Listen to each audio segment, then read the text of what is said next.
Yeah, we're now running late already. It's like an episode of The West Wing. Peter Hay is the Director for People at Birmingham City Council, the largest local authority in Europe. His role oversees children's services, adult social care and some housing and public health needs. A children's social worker by trade, how does Peter manage more than 20,000 children in need, an increasing demand on adult services, and a large chunk of the total council workforce of more than 15,000 people? Hello.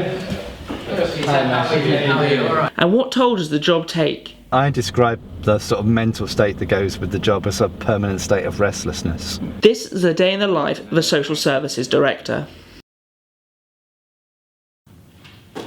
It's 8:30 in the morning. After a quick stop off at Starbucks, Peter settles in for a brief period of quiet before the day of meetings and driving ahead. A bit of time for emails and that kind of catching up, and then straight into a day, and no day is ever the same. A core part of my role, which is looking after the kind of political interface of the department. I'm the chief officer accountable into the council as a whole, how it's resourced, what it's here to do, how it's here to do it, that kind of framing. So that means the cabinet meetings, the informal meetings with cabinet, and briefings with cabinet members. And finally, there's a whole element, I think, of the job around performance. Again, some set pieces in performance, accounting to scrutiny committees being part of that, or the safeguarding boards and seeing those through, or some of the joint commissioning work we do. But importantly for performance, getting out and about, hearing what it's like. I've been spending days with social workers, with staff, that kind of stuff. Seeing things is part of actually seeing for myself the important bits of the organisation. What are we doing at the point at which we deliver services? Right, press send button. As well as a time for preparing himself for the day, this half an hour slot is a chance for me to ask the big questions. So is that your hat?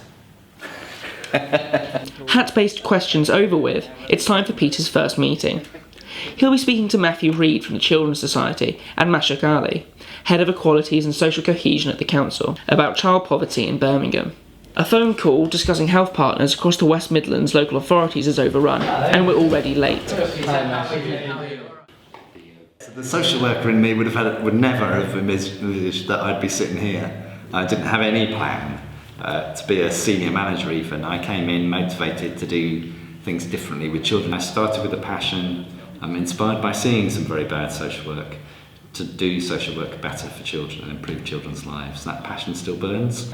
And as you get closer to the other end of your career, because I'm not going to go back to being a 20-year-old in Guernsey sweaters and jeans, those days have gone, you kind of want to make sure that you've made the difference you came to start, and that becomes almost more urgent and fierce.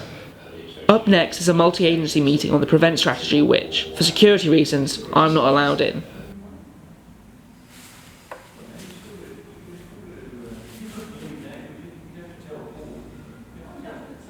After his meeting, it's straight to the car for a visit to services for vulnerable adults. We're heading to Moseley, where we've got a day services centre for people with learning disability. It has a big on-site provision and off it a range of satellite activities, gardening projects, etc. that engage people in different ways.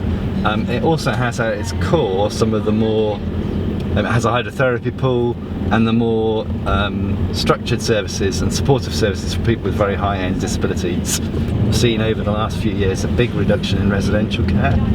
We've also seen a huge increase in people using services, particularly younger adults. There are 2,000 more older adults receiving care services than 5 years ago. So we've put at the heart of some of our next budget pieces, how do we continue to develop day services and day opportunities alongside those pressures of both further reductions in spend and probably great demography pressures too. Parents are coming round and saying, yeah, this is what we want, this is where we want them to be. It's just, it's good for us. Yeah. But there's going to come to a point where, as we go into the second era of austerity, in adult social care 5 years ago we had a clear plan about moving from specialist service to enable and prevent. Now we haven't got such a clear plan. So you can see worry and concern etched into people's faces. And I think you have to remember that. This is not something where I am saying there's a right way of doing this. We are public servants working in a democracy, so we need to set about it. But we need to set about it in a way that recognises how do we continue to hold on to quality and do things differently. After a quick stop for lunch and chats with service users in the centre about the council's budget priorities, it's from here to a hospital social work team. You never actually properly, you never fully switch off because you're always processing some of this at some level. But I'm also very strict about making sure that at weekends I'm trying to get some complete break. I take my holidays. The children are very strict that the electronic equipment is not to come on holiday unless I can prove why. So you are actually resting your mind from the intensity of it, if that makes sense. Although I think the mind is always at some level processing this type of job. If you come over the M6 way into Birmingham, there's a point where you can see most of Birmingham opening up below you, and you think, blimey, that's a lot of stuff and a lot of people and a lot of things that are going on in there. And you can only see the amount of ground we cover going around the city, so you never diminish that, or the risks, or the seriousness of those risks, particularly given the past history of Birmingham and the failings in that. But as I say, you can't allow that to freeze you. All I'm doing is carrying the weight of all the decisions that are working up the organisation. And as I say, I can't expect to be involved in every decision or to know, there are 800 children on the Child Protection Register, there are 1,700 in care. Some of those are very fine judgments. I can't know that, can't be involved. I would paralyse the system if I wanted to. Yeah, it's... and I think I describe the sort of mental state that goes with the job as a permanent state of restlessness, because it is. But you've got to learn to, or I have learnt, probably more effectively, to live with that. Carmel at home says that there are times when she doesn't think I'm fully there. And those probably are more the points when it has got particularly difficult, and it has been particularly challenging. And it can be difficult to hear that at times, I guess. But because you think you're managing it probably better than you perhaps are. So there you go. There's an honest answer, I hope, as we try not to go under a bus.